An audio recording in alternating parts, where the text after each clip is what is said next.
La dure confrontation des sexes. Si en France près de 150 femmes meurent par an sous les coups de leur conjoint ou de leur ex-conjoint, il ne faut pas oublier que plus de 1200 pères se suicident de tristesse et de colère pour être privés de leurs enfants par une justice donnant 80% des gardes parentales aux mères.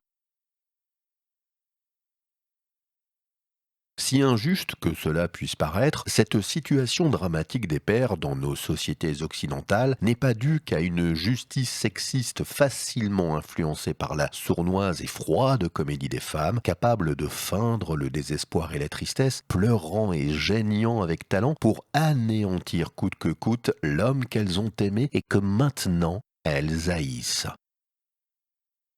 En y regardant de plus près, cela est aussi en grande partie dû à la nature profonde des hommes. Ainsi, sous l'effet de la testostérone, l'homme est par nature violent et fragile émotionnellement. Et si cette hormone de la virilité le pousse à passer à l'action pour conquérir les femmes et le monde, chasser et ramener l'énergie à son groupe et à sa famille, ou défendre le territoire où vivent ses femmes et ses enfants, la testostérone peut aussi entraîner, sous l'effet de la colère et de la passion qu'elle génère, tout un tas d'actions incontrôlées dont les crimes passionnels, les violences conjugales et les suicides sont les tristes effets.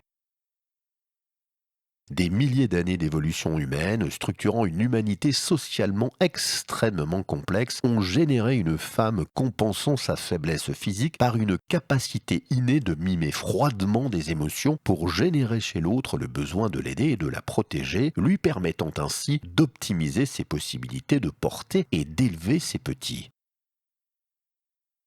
Cependant, cette capacité de la femme à instrumentaliser l'autre en générant chez lui des sentiments et des émotions et sa connaissance instinctive de l'homme la pousse bien souvent à utiliser les faiblesses et la fragilité émotionnelle de celui-ci pour le détruire faute de pouvoir le posséder.